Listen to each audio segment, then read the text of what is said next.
중고등부 친구들이 나와서 특별히 또 이렇게 금요일에 저녁에 어른들 예배에 나와서 예배를 드린다라는 건 제가 생각했을 때 중고등부 사역자인 제 입장에서 봤을 때는요, 거의 죽은 나사로가 부활한 것과 같은 그런 거의 기적과 같은 일입니다. 그래서 오늘 이 축복 금요 기도회, 특별히 중고등부 주간으로 드려지는 이 기도회 때 우리 아이들을 향해서 좀 마음껏 축복해주고 또 하나님께 영광 돌리는 그런 귀한 시간 되기를 소망합니다.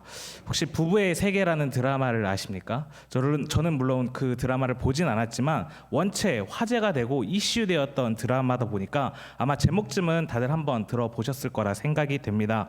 제목부터 범상치 않은 기운이 느껴집니다. 왜 이러한 제목을 지었을까 궁금증을 자아내는데요. 아마도 부부라고 하는 게 쉽지만은 않기 때문일 겁니다. 사랑에서 시작했지만 살아가는 과정들이 순탄치 않은 거죠. 그만큼 힘든 게 부부 생활 아니겠습니까? 제가 얼마 전에 시계를 하나 샀습니다. 이 애플워치, 스마트워치로 바꿨는데요. 이걸로 바꾸고 나서 가장 좋았던 점 중에 하나를 꼽으라고 하면 심박수를 자동으로 측정해 준다는 거예요. 하루는 제가 카페에서 설교 준비를 하고 있었는데요.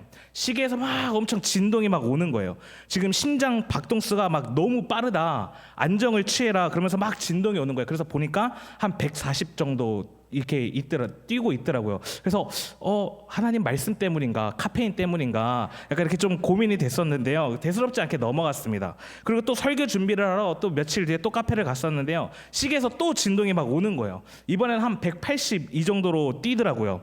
그래서 아니 이게 산지 얼마 되지도 않았는데 고장이 났나, 이거 수리를 해야 되나, 아니 애플이 그렇게 좋다고 하는데 애플 이거 안 되겠네라는 생각을 하면서 집에 갔어요. 집에 가서 아내 얼굴을 봤더니 70으로 떨어지더라고요. 그래서 정상이구나, 고칠 필요가 없겠다, 역시 애플이 좋긴 좋구나, 뭐 그런 적이 있습니다. 제가 처음부터 이랬겠습니까? 아내에게 만나자고 고백하던 날, 그날의 모습은 아직도 기억에서 잊혀지지가 않습니다. 아내의 집 앞에 차를 대고 기다리고 있었는데요. 하늘색 원피스를 입고 새하얀 운동화를 신고 문을 열고 나오는 그 아내 모습을 보는 순간 막 심장이 요동치는, 심장이 막 나대는 그러한 경험을 했었습니다. 그런데 만약 제가 지금도 아내를 볼 때마다 그렇게 심장이 뛴다면 그건 아마 심장병이겠죠. 제가 유튜브 크리스천 부부에 관한 목사님들이 나와서 하는 이야기를 들어본 적이 있는데요. 한 목사님이 이러한 예화를 드셨어요. 넬슨 만델라 대통령에 관한 이야기인데요.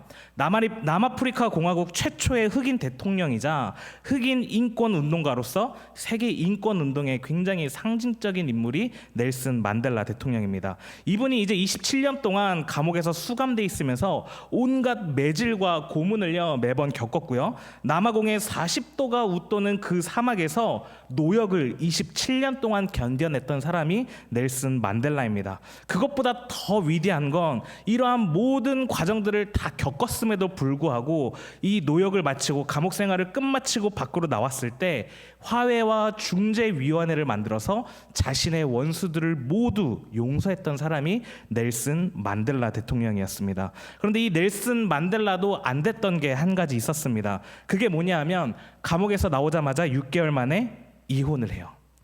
아내를 견디는 게 27년의 감옥 생활보다, 강제 노동보다, 원수를 용서하는 것보다 더 힘들었던 모양이었습니다. 물론 바꿔서 말해도 아내 입장에서 남편을 보는 것도 마찬가지겠죠.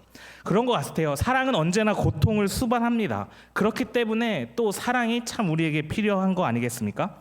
신앙생활도 마찬가지인 것 같습니다. 여러분 다들 주님 사랑하시죠?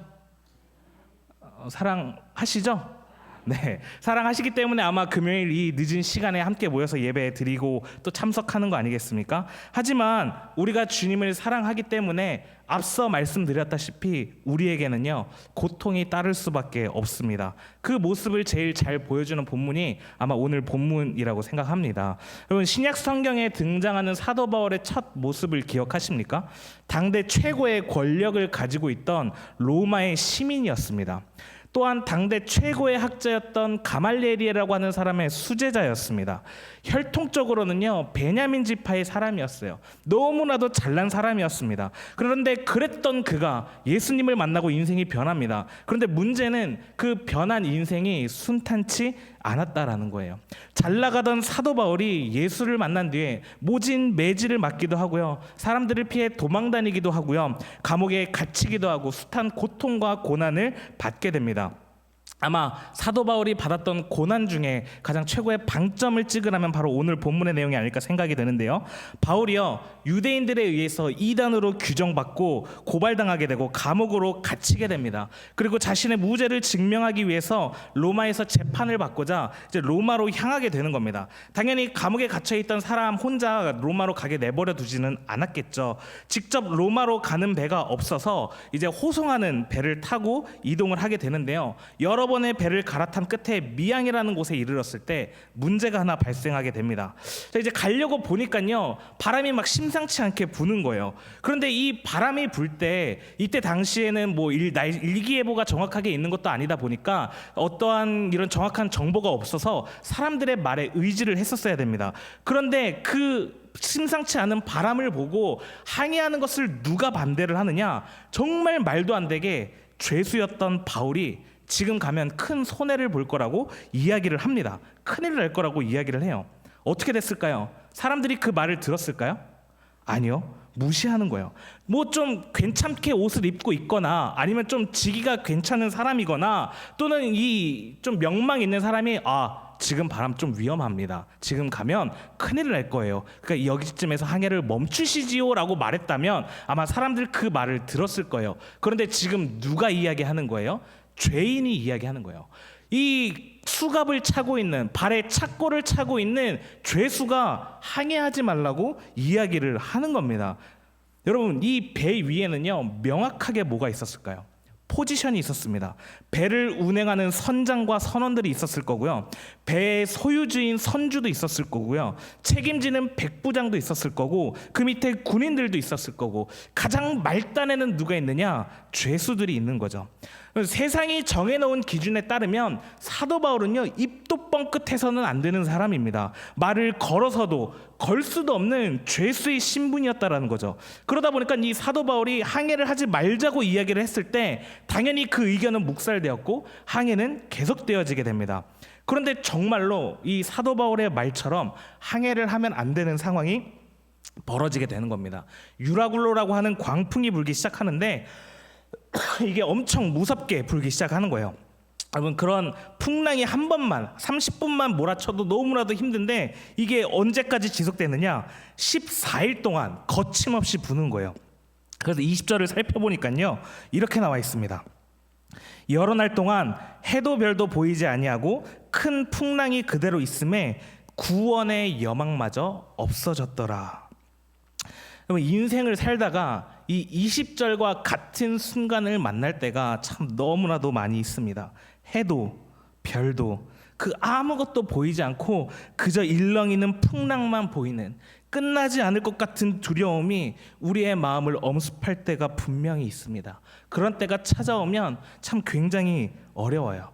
특별히 여기 이제 다음 세대 친구들이 굉장히 많이 모였는데요, 특별히 여기 있는 남자친구들, 이러한 상황을 가장 먼저 느낄 때가 언제냐? 군대 가서입니다. 아직도 잊혀지지 않는 기억이 있어요. 군대 입대하고 훈련소에서 처음 교회 가던 날, 아시는 분은 아시겠지만 논산훈련소 교회가 꽤 큽니다. 이제 오와 열을 맞춰서 입장을 하고 있는데요, 저 앞에서 찬양팀들이 야곱의 축복을 불러주고 있었어요. 신병들이 오니까 축복해주고 싶었나 봐요. 야곱의 축복을 불러주고 있는데요, 그 야곱의 축복을 듣는데 왜 그렇게 눈물이 날까요? 여러분, 야곱의 축복이 눈물 나기 쉬운 찬양은 아니잖아요. 너는 담장 너머로. 그런데 저는 울고 있는 거예요. 이러면서 울면서 입장에서 그렇게 찬양이 끝날 때까지 계속 울었던 기억이 있었습니다. 그만큼 군대가 힘들었던 거겠죠. 더 놀라운 건 제가 훈련소를 마치고 이제 자대 배치를 받았을 때였어요. 제가 배치받은 생활관이 일명 지옥의 사생이라고 중대에 약간 좀 또라이들만 모아놓은 그런 곳이었습니다.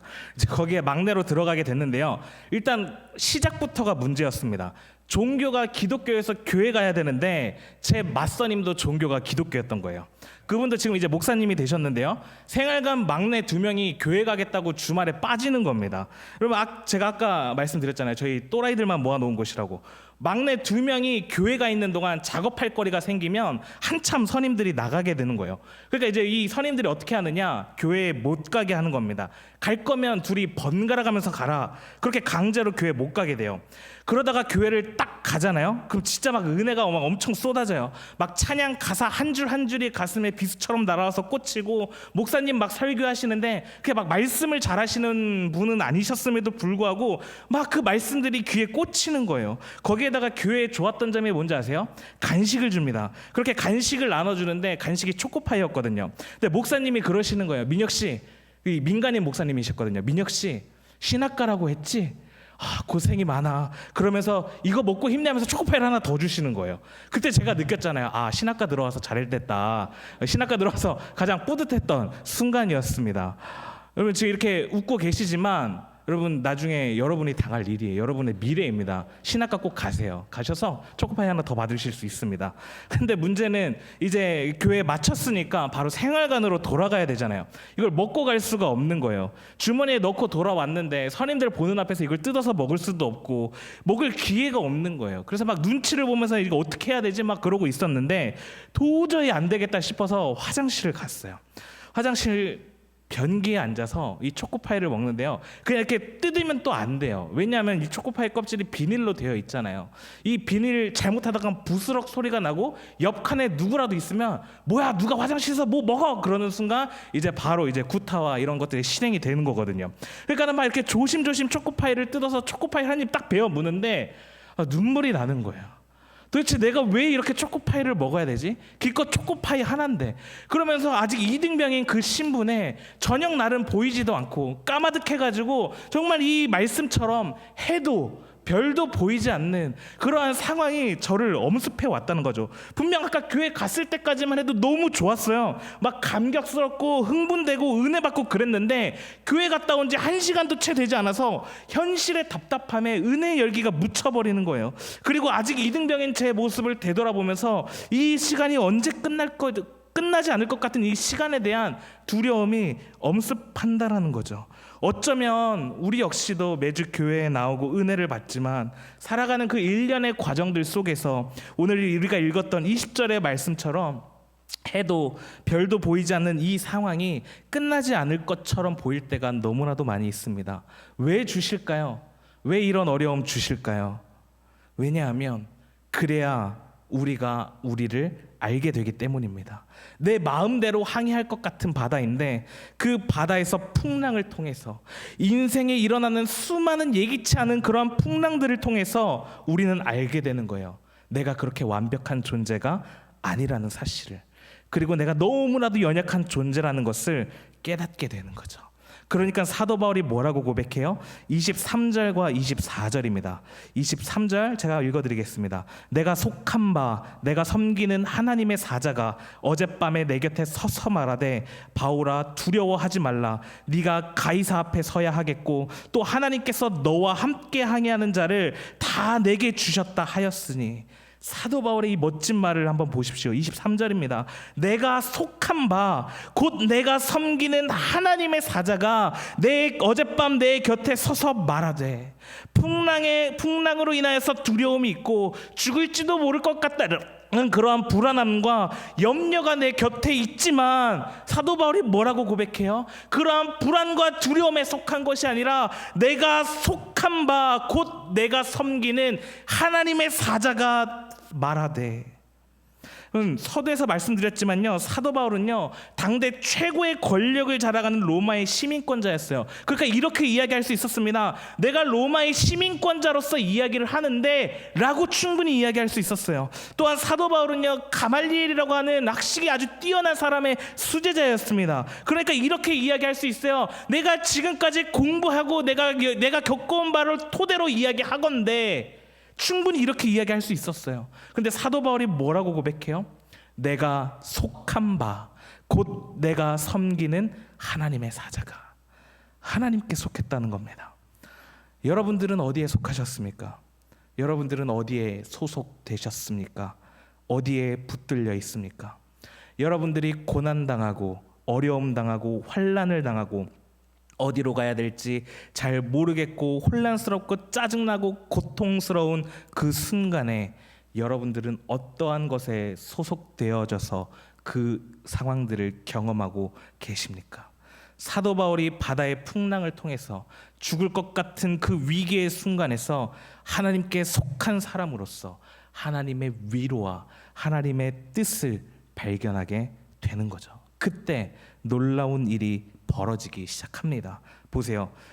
제가 아까 말씀드렸지만 사도 바울의 신분이 뭐였죠? 죄수였습니다. 죄인의 신부예요. 처음 배가 출항할 때, 출발하기 전에 사도 바울이 배를 출항시키면 안 된다고 이야기했을 때 사람들 모두가 다 사도 바울의 말을 무시했습니다. 왜냐? 죄인이니까요. 죄수니까요. 그런데 그 거대한 풍랑 앞에서 사람들의 반응이 어떻게 변하느냐? 이젠 이 죄수의 말에 귀 기울이기 시작합니다. 우리가 읽지는 않았지만 27절부터 나오는 내용들을 보게 되면은요, 그 배 안의 사공들이 몰래 도망치려고 할 때 사도 바울이 저 사공들이 도망치면 우리 다 죽으니까 군인들을 시켜서 못 가게 막습니다. 군인들은 사도 바울의 말을 따라 그들을 막아요.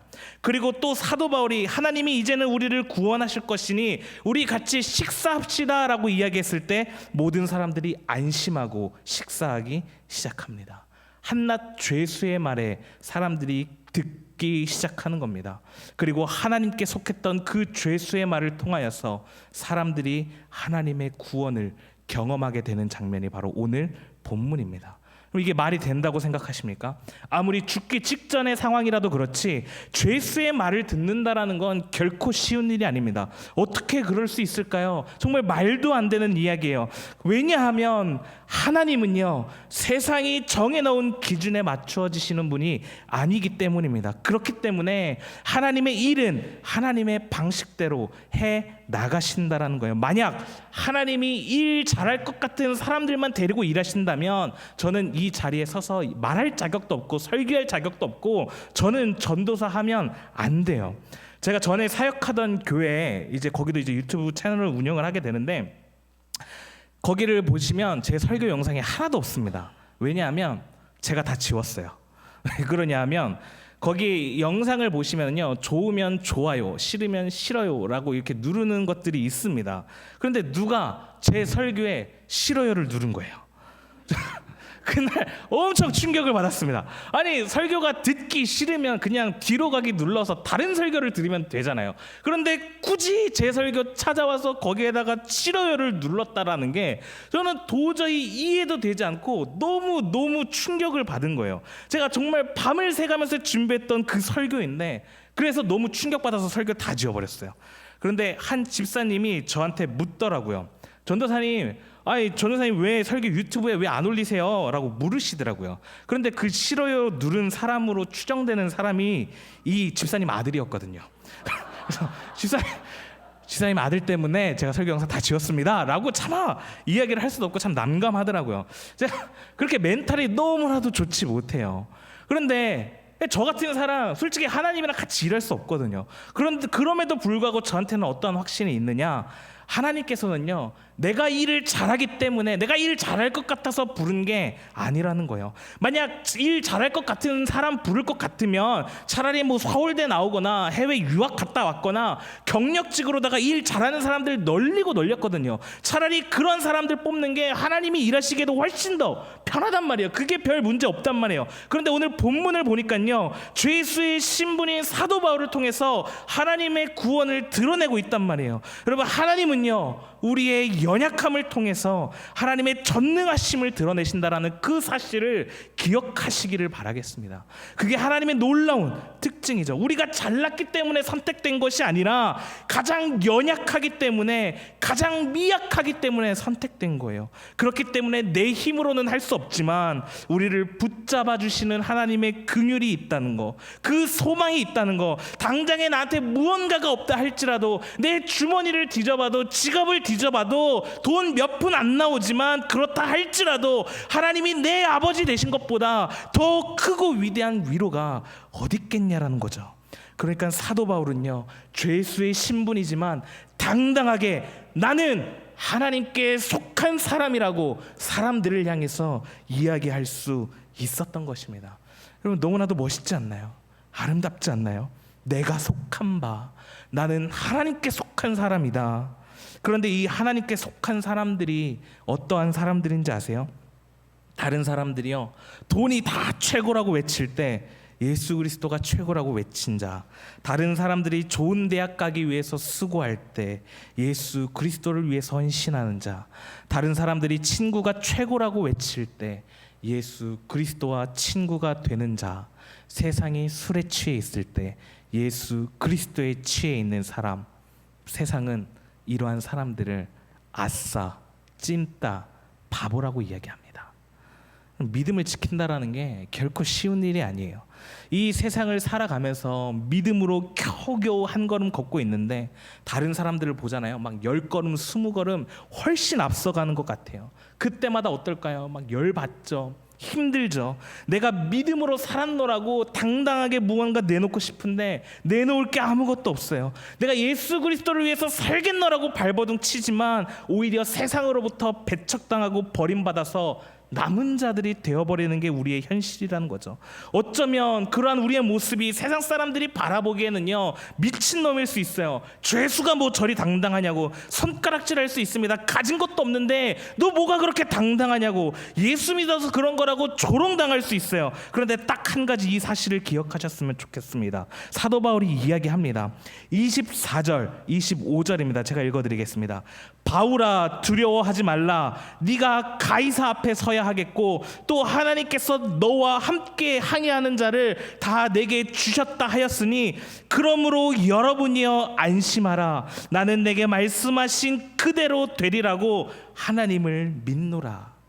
나는 내게 말씀하신 그대로 되리라고 하나님을 믿노라. 여러분, 믿으십니까?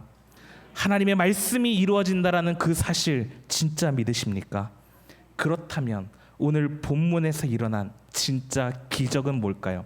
사도 바울의 말처럼 276명이나 되는 사람들이 단 한 사람도 죽지 않고 머리카락 하나도 상하지 않고 무사히 구조되었다라는 게 기적일까요? 저는 아니라고 생각합니다. 저는 이 본문을 보면서 진짜 기적은요, 예수님을 사랑해서 그렇게 복음 전하다가 맞고 고난당하고 착고에 차이고 죄수의 신분으로 로마로 끌려가는 것도 비참한데 더 힘든 건 로마로 끌려가는 그 배 안에서 광풍을 만나서 죽음의 문턱까지 간 사도 바울의 입에서 하나님의 말씀은 신실하게 이루어 가시는 분이라는 그 사실, 나는 하나님께 속했다라는 그 고백이 터져 나왔다라는 게 저는 진짜 기적이라고 생각합니다. 여러분, 바울과 실라가 옥에 갇혔을 때 많은 사람들은요, 옥문이 열린 것을 보고 놀라요. 그런데 진짜 기적은 뭘까요? 그렇게 복음 전하다가 맞고 고난당하고 언제 풀릴지 모르는 그 비참한 신세의 그 깜깜한 밤에 가장 깊은 감옥에 갇혀있던 그들의 입에서 터져나왔던 게 뭐예요? 찬송이라는 거예요. 이게 기적인 거예요. 감옥에 옥문이 열렸다고 거기에 옥수들은 다 놀랬지만 놀랍게도 바울과 실라는요, 조금도 놀라지 않았어요. 당당하게 걸어 나옵니다. 왜 안 놀랐을까요? 이 사람들은요, 결과에 움직이는 사람들이 아니라 주님이 나와 함께 하신다라는 그 하나님이 그 말씀을 신실하게 이루어 가신다라는 그 실제 믿음으로 살아가는 사람들이었기 때문입니다. 여러분, 그리스도인들이 왜 고난 가운데서 찬송할 수 있을까요? 어떻게 기도할 수 있을까요? 왜냐하면 말씀을 이루시는 하나님을 인식하기 때문입니다. 말씀을 이루시는 하나님을 인식하는 사람만이 할 수 있는 게 찬송이라는 거예요.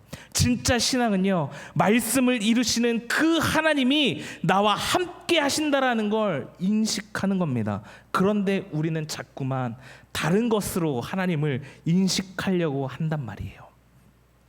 혹시 아웃백 가보셨나요? 이제 스테이크를 구워주는 그러한 외식 장소인데요.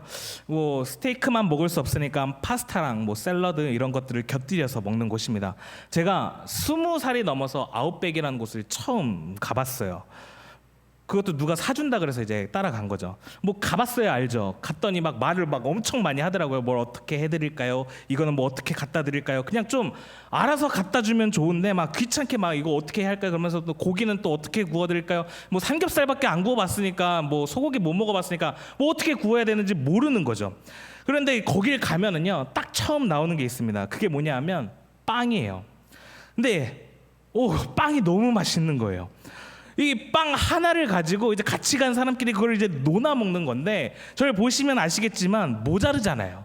빵 하나 가지고 그걸 나눠 먹는다니까요. 한 사람당 하나가 아니고 그걸 나눠 먹는 거예요. 그렇게 막 나눠 먹고 나서 막 입맛을 다시고 있는데 놀라운 사실을 들었어요. 그 빵이 리필이 된다는 거예요. 와, 바로 또 시켰어요. 그리고 또 사라지니까 또 시키고, 빵이 이 스테이크가 나오기 전까지 한 5번은 시켰던 것 같아요. 엄청 먹었습니다. 근데 문제는 뭔지 아세요? 이제 스테이크가 나왔어요.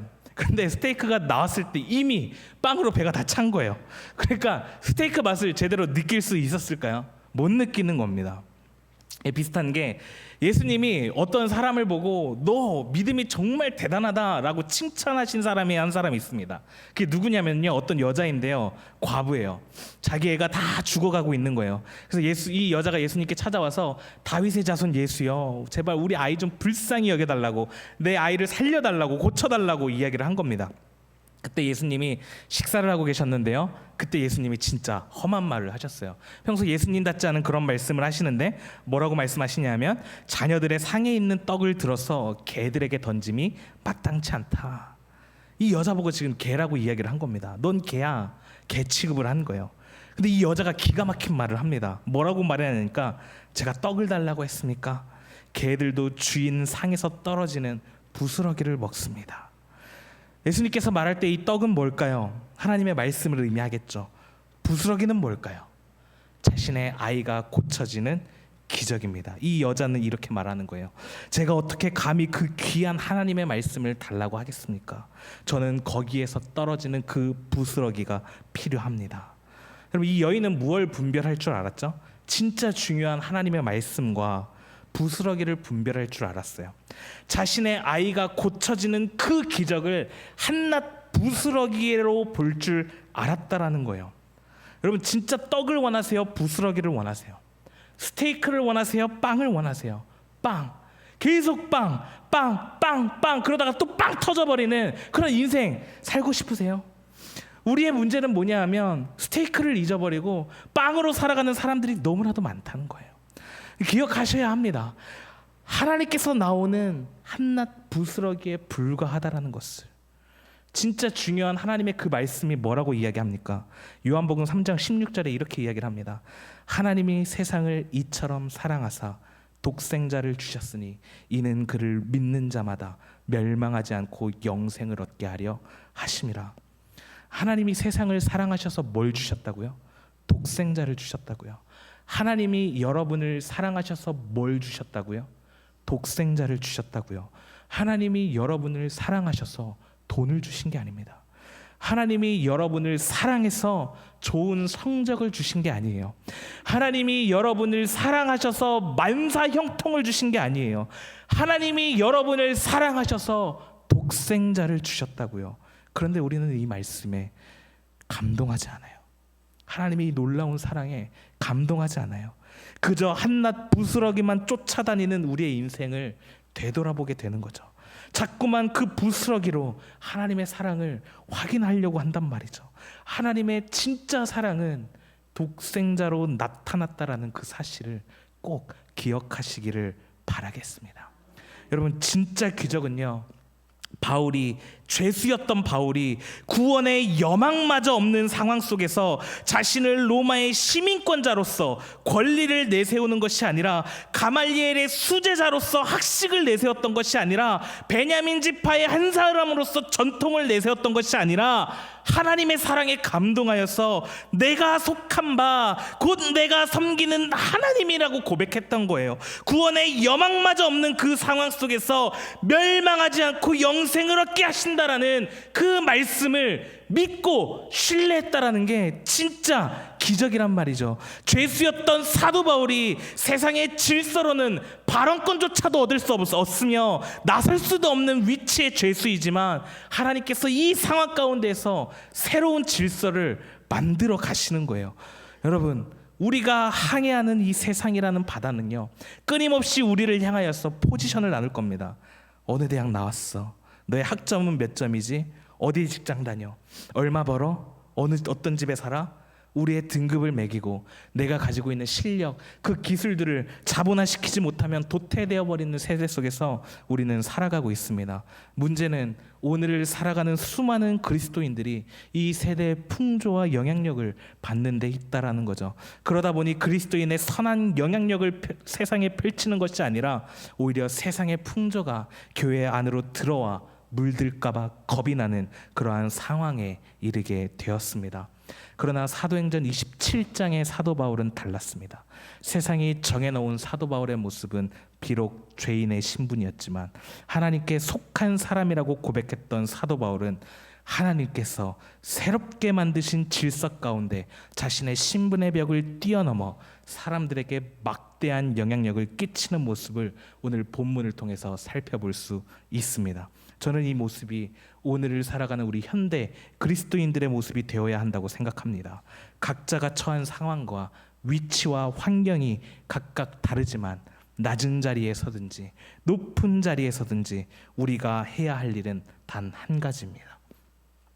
세상의 포지션에 속하는 것이 아니라 하나님께 속한 사람이 되는 것입니다. 그때에 세상이 우리를 물들까 봐 두려워하는 것이 아니라 사도 바울처럼 세상이 감당 못할 하나님의 사람으로서 부르심의 삶을 감당할 수 있다라는 것이죠. 저는 이 말씀을 묵상하는데요, 너무 멋있더라고요. 그러면서 이 말씀을 묵상하는데 또 다시 시계에서 알람이 울리는 거예요. 심박수가 또 한 170까지 올라가는 겁니다. 너 어디에 속했냐?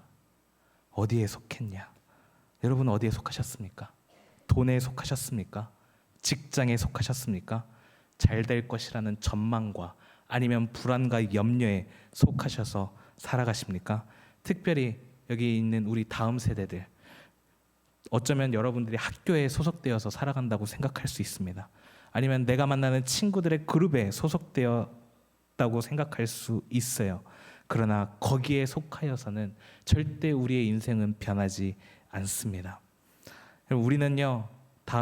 우리는 계속해서 우리의 인생을 항해하며 나아갈 겁니다. 때로는 두려움의 파도가 치기도 하고요, 가장 아름다운 장면이 펼쳐지기도 할 겁니다. 그게 바다입니다. 그게 인생입니다. 파도가 잠잠하다고 바다가 아닌 것이 아니고 파도가 친다고 바다가 아닌 것이 아닙니다. 모두 바다입니다. 늘 다를 거예요. 때로는 힘들 때도 있을 것이고 때로는 행복한 날이 펼쳐질 때도 있을 것이고 수만 킬로의 고통으로 죽어버릴 것 같은 느낌이 들 때도 있을 것입니다. 그런데 이 모든 혼란과 어지러움을 잠재우는 분명한 사랑의 음성이 있습니다. 하나님이 세상을 이처럼 사랑하사 독생자를 주셨으니 이는 그를 믿는 자마다 멸망하지 않고 영생을 얻게 하려 하심이라. 여러분, 이 사랑에 속하시기를 바라겠습니다. 구원의 여망마저 없는 우리의 인생 가운데에서 멸망하지 않고 영생을 얻게 하려 하신다라는 이 말씀, 하나님은요 말씀을 신실하게 이루어 가시는 분이십니다. 하나님의 이 놀라운 사랑에 소속되어서 우리의 인생에 멋지게 항해자로 서시는 우리 한가람교회 성도님들, 또 우리 다음 세대들 되기를 바라겠습니다. 우리 함께